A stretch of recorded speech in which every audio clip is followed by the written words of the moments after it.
Saudara dan saudari terkasih, Injil kita pada hari ini diambil dari Injil Lukas bab 2 ayat 22 sampai 35.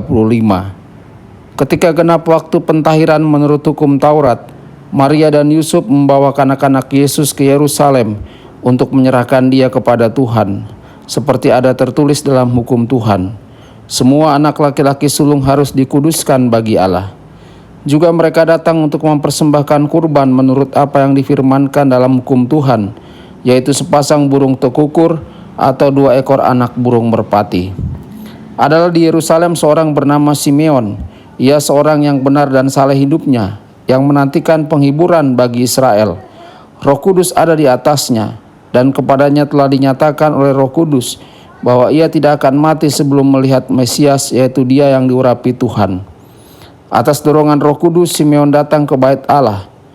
Ketika kanak-kanak Yesus dibawa masuk oleh orang tuanya untuk melakukan apa yang ditentukan hukum Taurat, Simeon menyambut anak itu dan menatangnya sambil memuji Allah, katanya, "Sekarang Tuhan, biarkanlah hamba-Mu ini pergi dalam damai sejahtera sesuai dengan firman-Mu. Sebab mataku telah melihat keselamatan yang daripada-Mu, yang telah Engkau sediakan di hadapan segala bangsa, yaitu terang yang menjadi pernyataan bagi bangsa-bangsa lain dan menjadi kemuliaan bagi umat-Mu Israel." Yusuf dan Maria amat heran akan segala sesuatu yang dikatakan tentang anak Yesus. Lalu Simeon memberkati mereka dan berkata kepada Maria ibu anak itu, "Sesungguhnya anak ini ditentukan untuk menjatuhkan atau membangkitkan banyak orang di Israel, dan untuk menjadi suatu tanda yang menimbulkan perbantahan, dan suatu pedang akan menembus jiwamu sendiri, supaya menjadi nyata pikiran hati banyak orang."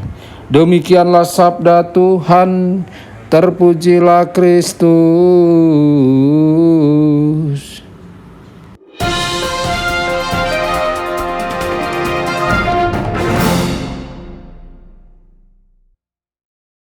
Saudara dan saudari terkasih dimanapun Anda berada, jumpa lagi dengan saya Romo Tedens dalam saluran Warta Kabar Sukacita. Semoga Anda semua dimanapun berada senantiasa dalam keadaan sehat dan bahagia. Saudara-saudari, dalam Injil hari ini Maria dan Yusuf membawa Yesus ke Yerusalem untuk mempersembahkannya kepada Tuhan.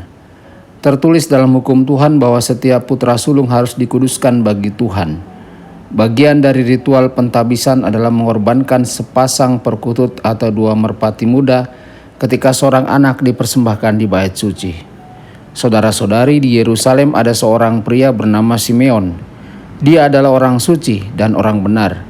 Simeon telah menerima wahyu dari Roh Kudus bahwa dia tidak akan mati sebelum dia melihat Kristus Tuhan.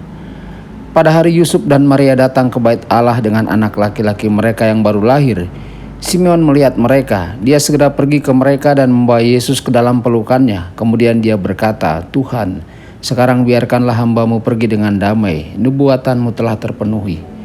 Kemudian Simeon berpaling kepada Maria dan Yusuf dan juga memberkati mereka. Dia bernubuat kepada Maria bahwa Yesus ditakdirkan untuk melakukan perbuatan besar. Dia menambahkan bahwa pedang akan menembus hatinya sehingga pikiran banyak orang akan terungkap. Saudara-saudari, bagaimana reaksi Maria dan Yusuf terhadap kata-kata Simeon? Apakah mereka terkejut, takut, terpesona? Apakah mereka bertanya-tanya siapa dan akan menjadi apa anak mereka?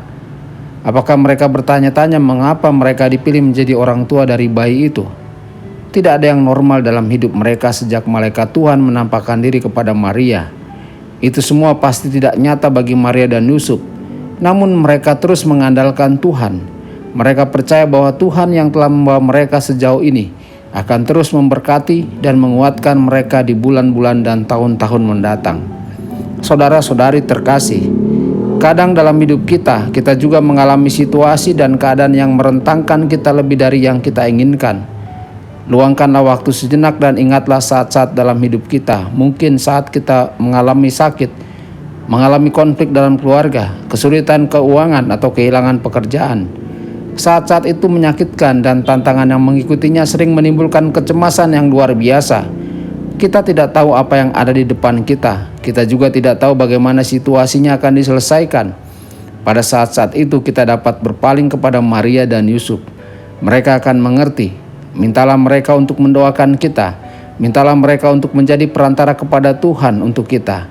Maria dan Yusuf tidak akan mengecewakan kita. Mereka akan menemani kita dalam perjalanan hidup kita. Tuhan Yesus memberkati dan menyertai Anda semua. Sabda Allah adalah kebenaran. Sabda Allah adalah kehidupan.